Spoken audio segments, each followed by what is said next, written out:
siya mismo ang naglagay sa kamay na gulo siya. Kasi, pinataranta na siya eh.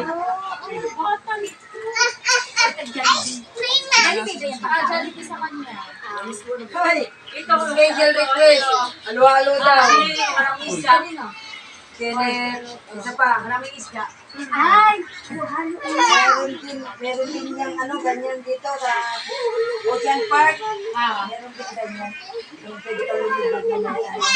Kumawa na siya kasi Akala ko parang tinanggalan natakot naiintindihan na ilagay mo isang kamay. Hindi niya nagdidiyan siguro. Tapos goyo para maglabas yung ano. Diba Ay, sabi ni John, umano. magsalita ka na magsalita. Ano siguro siya. Lumukong yung ano. ako ang nagsasalita ako para pa-open din. Para lang lumabas. Sabi ko sa kanya, bakit ka matakot? Ate Vanessa,